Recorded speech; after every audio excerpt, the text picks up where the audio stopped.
Good day everyone! Kumusta po ang lahat? Meron po tayong ulit babasahin para sabay-sabay po tayong ma-remind na God is always with us.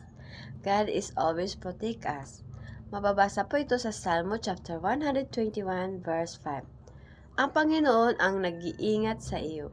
Siya'y kasama mo upang ikaw ay patnubayan. Napakagandang reminder po sa ating mga buhay, lalo na po sa ating pang-araw-araw na ating mga ginagawa. Alam po natin na hindi po natin masasabi o nalalaman ang mangyayari sa atin, di ba po? Kaya, yun po yung pinakamaganda kapag may Diyos ka sa buhay mo. Dahil kapag may Diyos ka sa buhay mo, ang siyang nag-iingat, naggagabay, at hindi ka niya iiwan. Di ba po? Naniniwala po ako na bawat isa sa atin, ako, ikaw, at lahat ng tao dito, ay nakaka-experience sa protection ng Panginoon sa kanilang mga buhay. I share a little bit on my own experience kung paano po ako naprotektahan ng Panginoon sa aking paglalakbay ng aking buhay. Sabi ko sa Kanya noon na, Lord, gusto ko mag-abroad. Saang bansa mo ako gustong papuntahin, pupunta po ako. Kasi naniniwala ako na kasama kita. Then, unang punta ko po ay sa Lebanon. Katatapos lang po ng gera dun eh. Then, sa madaling sabi, nakarating na po ako doon. Then, after that, 15 months, nag-gera po ulit. Then, sabi ko, Lord, dito mo ako pinadala. Alam kong ligtas ako. Kahit naggera pa dyan, whatever. Kasi, dito mo ako pinadala. At alam ko kasama kita. Tagal yun po yung lagi kong iniisip. Then, tumawag yung family ko after 1 month. Kasi August po yun. August and July. Tumawag sila. Nag-isang buwan pa ako doon. No? Tawag sila, sabi, umuwi ka na, hindi ka pa ba uuwi? Nagigera na dyan. Parang relax ka pa. Sabi nila sa akin. Then, yun, kinausap ko yung mga boss ko. Sabi ko, boss, uwi na po ako kasi pinapauwi ako ng mama ko, ng family ko kasi nag-worry sila sa akin dito. Then, yun po, sinamahan nila ako dun sa embassy. Pagdating namin sa embassy, nag-stay din ako naman ilang araw doon kasi kailangan namin maglakbay. Kasi naka-schedule pang paglalakbay. Naglakbay kami papuntang Syria. Hindi din po ganun kadali. Then, pagdating namin sa boundary ng Lebanon and Syria, ay yung tulay na dinaanan namin ay binumba po, no? Pero so thankful kasi naka ano na po kami, paano ba yun? Nakadaan na kami doon. Then I'm so happy and thankful kay God.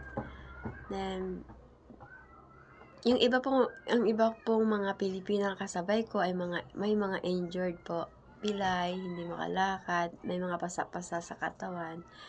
Kasi po hindi sila allowed na umuwi ng Pinas. Ayaw ng mga boss nila na umuwi sila. Kaya sila po ay tumalon sa bintana. Nakakasad, di ba po?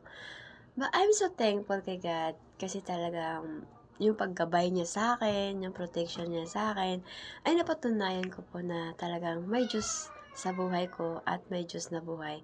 At totoong Diyos yung pinaniniwalaan ko. Di ba? Napakaganda.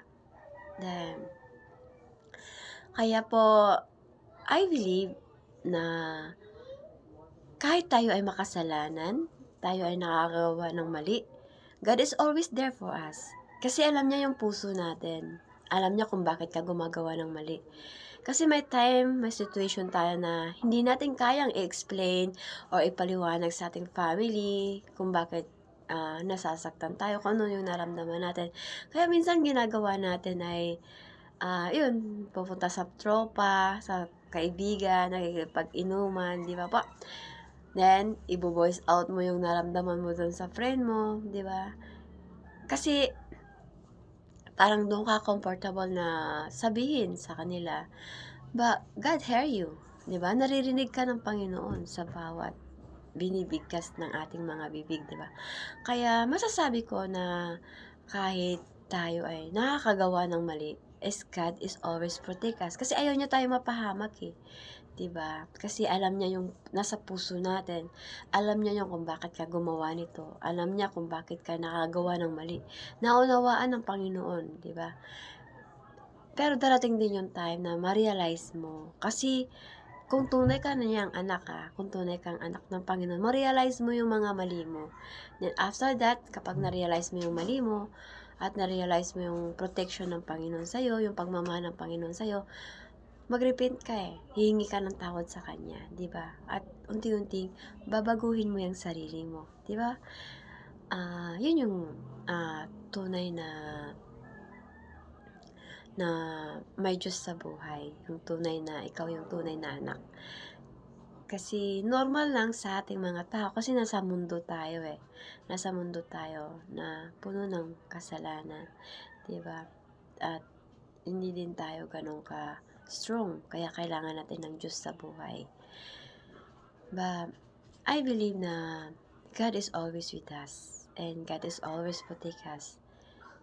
Kaya sa mga tunay na naniniwalang may Diyos okay? Sa mga tunay. Kasi God knows our heart, our mind, at kung anong ating iniisip, di ba? Kaya, you believe God is always with you. Love ka ng Panginoon. Kaya, hindi ka aabuso sa kasalanan. Kapag once na ma-realize mo yung pagmamahal ng Diyos sa'yo, at protection ng Diyos sa'yo na binibigay niya sa kabila ng nakagawa ka ng mali, at I believe natitigil ka, iiwas ka sa mga maling gawain once na ma-realize mo na may Diyos na nag-iingat sa'yo. At yun lang po. Thank you. God bless and thanks for watching my video.